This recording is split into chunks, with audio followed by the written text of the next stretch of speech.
Hello. Uh, kind of winging it tonight. Yeah, like versus any other night, right? Um, but you've probably seen by the title. Uh, I'm expecting this one to be something along the lines of how knowing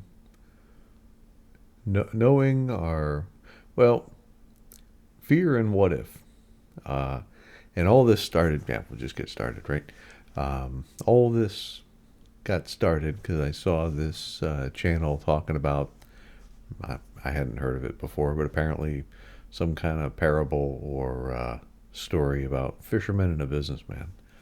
And apparently, the fisherman just fishes, catches what he needs to catch, goes sell it.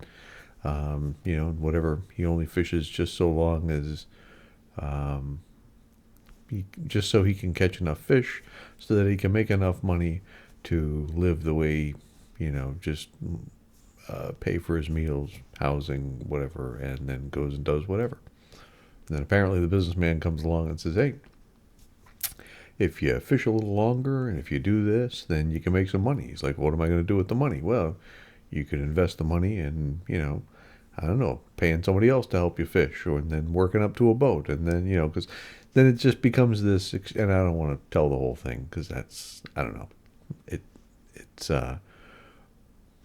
that's not the point of this. But basically, they go back and forth, and the guy keeps asking, "What do I do with more money?" And they go, "Oh, you do more money to invest in the business so that one day you can do whatever you want." And their point was, most people say it's, the moral of the story is to, understand, to appreciate the time you have. Um, and it's not about the money, it's about the time. Okay. Um, their point was more of like, well, what most people don't appreciate apparently is, or their take on it was the um, the value of what the businessman was trying to offer was if you have scenarios in your future where um, things go wrong, something happens, that extra money will also allow you to weather those times. And both are valid points. But really, um, what that really drove home for me was all of these ways that um, essentially we tell ourselves a story that I know something bad is going to happen. Because essentially, in saying that what if, um, we're saying it's plausible, it's possible, because it wouldn't happen to me. And so we essentially, by saying what if and taking that what if seriously, we are in a way, at least in my interpretation, telling ourselves a story that I know it could happen to me. And if you haven't been here before, I'm Christopher, and if you've come here seeking answers, I don't have any. So you can find those everywhere else. Um, I'm just kind of here, right? Uh, I don't know, just offering a perspective on things such that what I have found is there's, well, my life started out in a whole lot of having no answers to what's going on. What do you want to be? I don't know. What do you want to? And in rediscovering that, I've rediscovered a lot of joy. So, welcome. And, right. So, the point of all this from a what if I, yeah, right, in the what if is if I, you know, and full disclosure, I still carry insurance and, all those other kinds of things in the sense that, yeah, what if? I mean, there are certain things that arguably could bankrupt you, kind of thing, if they happened without any form of insurance, or you just couldn't recover from them financially. But what that also kind of says is that I know I need this kind of stability. I know nothing will show up. I know I need this level of comfort. And, or maybe you don't. Haha, I always say that. All right, it's bad. Um, but it's interesting to me in that, I don't know, certain, some people just kind of get by despite um, their circumstances. And kind of what I mean by that is, um, I used to work construction growing up, and not necessarily by choice, but it was one of those as a teenager. Um, yeah, back in the 80s kind of thing. Getting a job was a little different. Trying to go door to door, trying to find some kind of job in some air conditioned area because I lived down the southeast kind of thing, and it got hot during the summer. And yeah, in desperation, trying to find any job where I could work in air conditioning because the way my dad was is like, you are not sitting home this summer kind of thing. And he was in construction, so I worked a few summers as a laborer kind of thing, and that sucks. Let me tell you. Um, and if that's that's what you got to do. That's what you got to do. And more power to you if you can keep doing it. But it was too hard for me. Excuse me. Excuse me. And so one summer, well, on some of the jobs that I was on, um, there was this guy. Um, my understanding was didn't have a social security number, got paid in cash, and was one of those kind of situations where he was really, really poor. And there was another guy that took care of him, kind of thing. Guy was hard to understand. The rest of that, and it was sort of one of these things that, um, but he always had this shirt that said "I bring sunshine" kind of thing. Guy was always smiling, super happy. Apparently volunteered, excuse me, with I don't know, to do um, if it was kids functions or other things, but in the poor area he was in, he'd volunteer for that kind of stuff. And so good heart, um, and but bad circumstances kind of thing. But there was another guy there that he was always with kind of thing. And the other guy just took care of him kind of thing. I mean, would go drive him, the rest of that. It wasn't some kind of partnership or anything behind it like people might refer to or think about today. It was just, I don't know, they were just friends. And the other guy just, would go out of his way to pick him up, make sure he was there, if needed certain things or whatever, just kind of, I don't know, there was a bond there, and it, and I guess what I'm trying to say is that it didn't, it didn't have to be something in the sense of putting a label on it. It was just, I don't know, there was always the two of them kind of thing.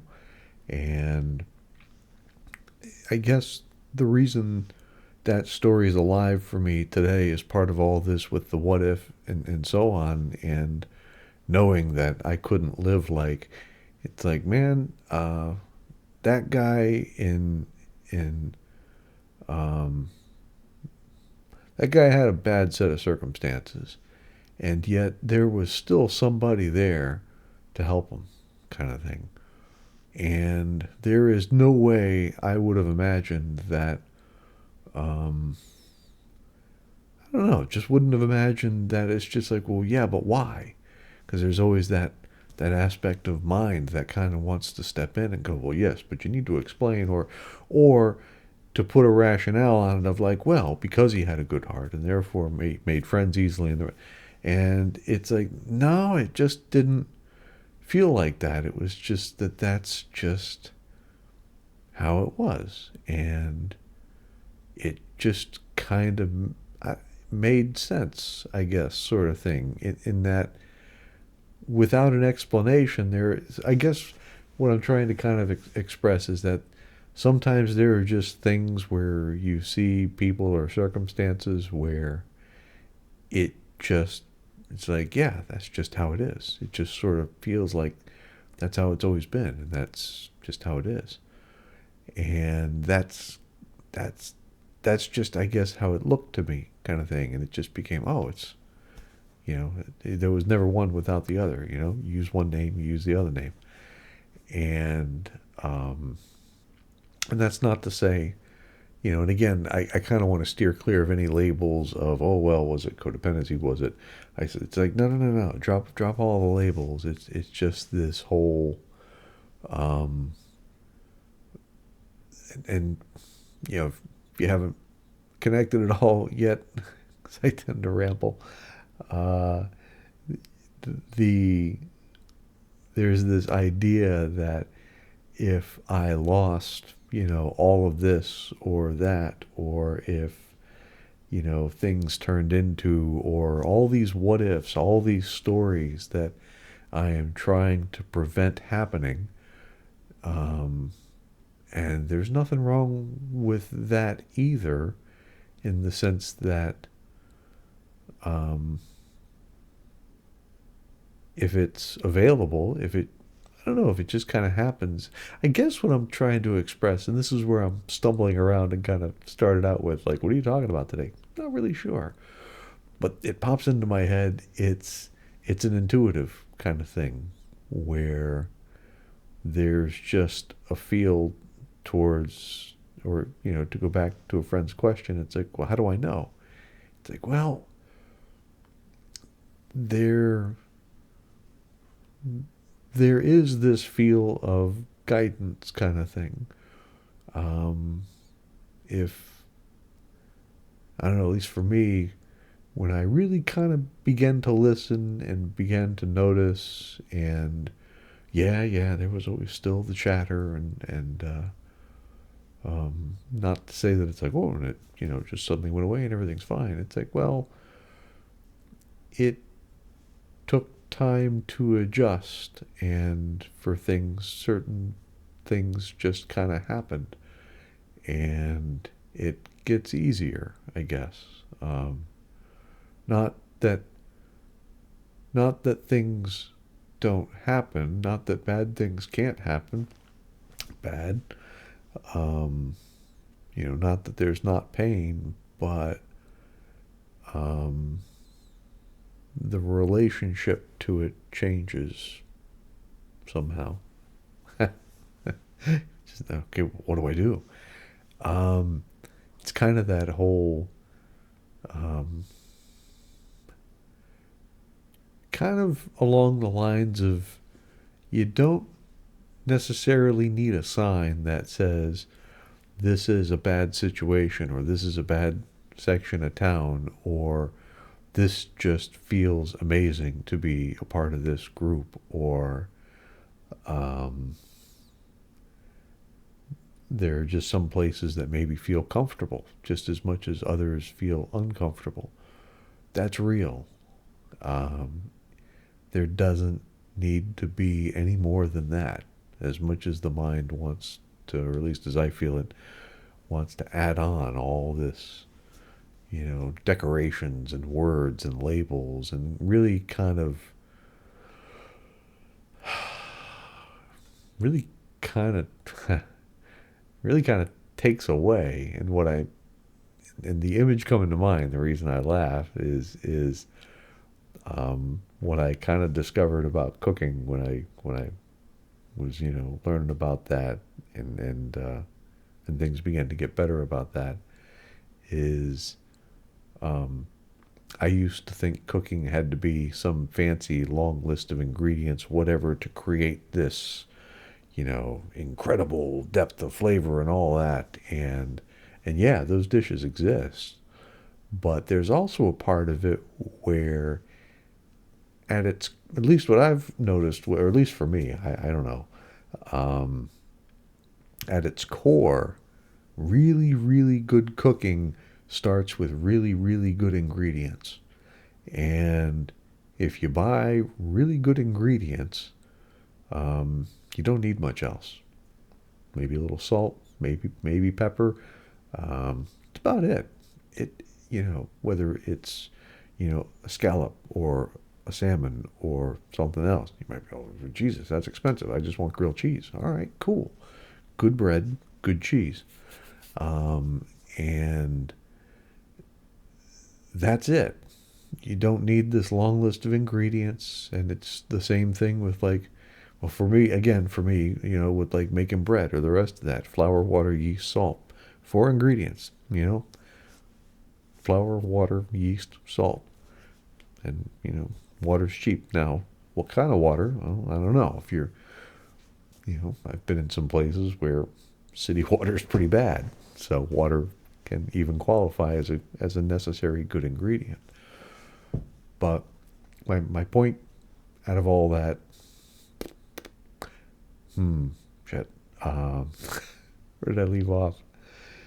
Is this,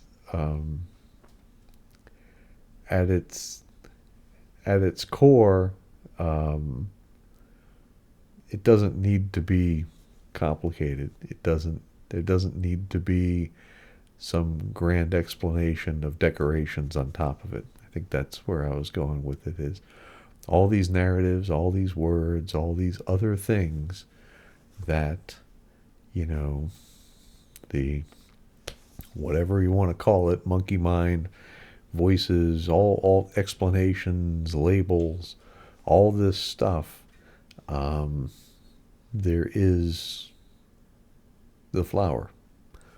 I don't need to know what it's called. I don't need to, know whether I'm colorblind or not, or, I don't need a spectrum analysis of it. I don't need perfect lighting. I don't need, a good sense of smell and all this other kind of stuff. I mean,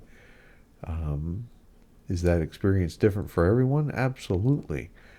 And, but I don't need to create this idea of what it means. Everyone there's can there's a flower, and I guess what I'm kind of trying to express is to just feel that. Don't add, no additives, no preservatives, no story about, the wrong day, the wrong time, the wrong, place, the wrong, or need more of them, or there's too many, or there's weeds, there's other things that shouldn't be there. I mean, there's all kinds of ways that, you know, uh, I've I've noticed that it can be easy to add all this stuff that isn't even there to the situation. That uh, well, somewhere in there the flower gets lost, and specifically in regards to the fisherman and the businessman. Um, what I notice about those narratives sometimes is the narratives take on a life of their own because what they're really doing is tapping into fear. Fear that there won't be someone there to take care of me. There's not now. Why will there be when there's a problem, right? Um, so I need to have that money so I can afford to have, because I know that, and I know that in the what if, because I know that the what if is likely to happen because there's these massive businesses that pay all these actuaries to run all the numbers to figure out, how much they need to charge to, collect a profit, and while, paying out some percentage, and calculate the probabilities of disasters. And really, all of that feels to me like all that noise about, you know, too many flowers, wrong place, wrong lighting, wrong day, haven't gotten enough sleep. I haven't, you haven't, they haven't, the world has a problem because, and kind of miss every single moment um, by being somewhere else. And I don't want to necessarily call it hubris either, where it's like, well, I just know, someone's going to come along. They have to. No, no, they don't. That can be its own opportunity for experience as well. So it's not this idea of you have to. No, no, I don't. Um, which then can be that form of fear. It's like, well, if I don't know, it's like, well, yes, that's it. Yes, it's a great start. Um,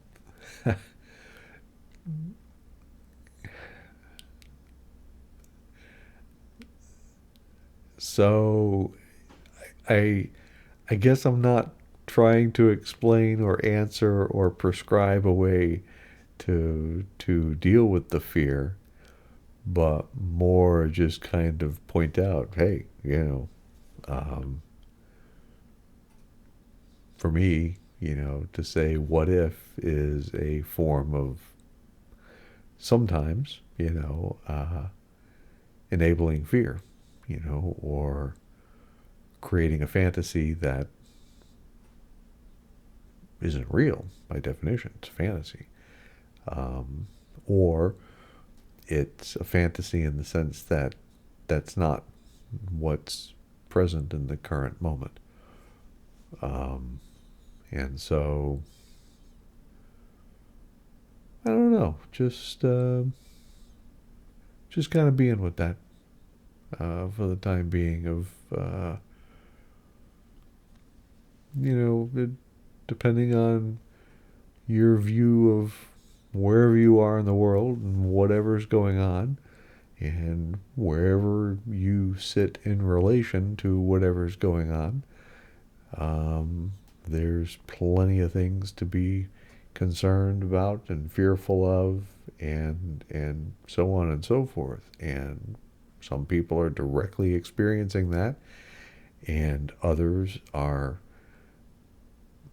stacking up a lot of what ifs, and um, and whether it's war or health issues with all the COVID stuff going around, that went around. And I mean, because it doesn't have to be violence. It could just be, well, I might get sick. I might get, what if, and I'm not saying one, I'm not, so what do I do? Do I do it or do I don't do it? Well, I'm not saying, I'm not saying, no answers here.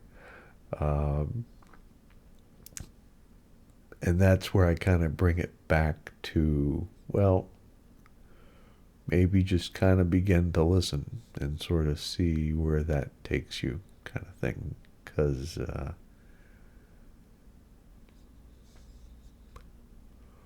that there can be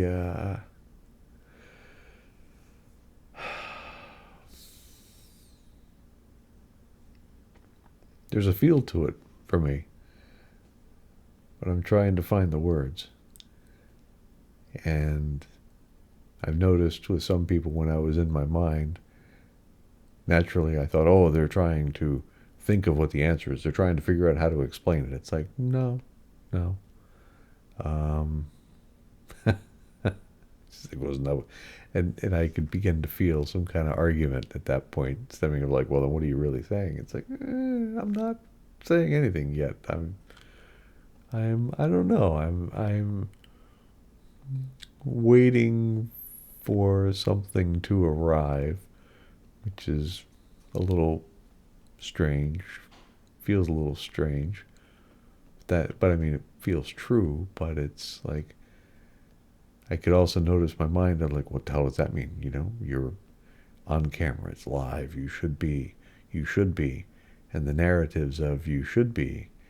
And to watch some people talk on these things of like, look how fast they go and they get that information out there because you have to maintain engagement and all these stories of what you have to do and what you have to be and what you have to know about what works. And if you don't, well, then what if? You know, what if? What if the channel's a failure? What if no one shows up? What if? What if? What if? You know, but if you have plans and those plans don't go, it's like, well, yeah, that's it.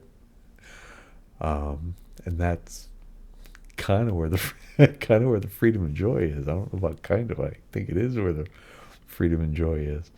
Um, how do you know? It's like, well, that's just it. I don't. Um,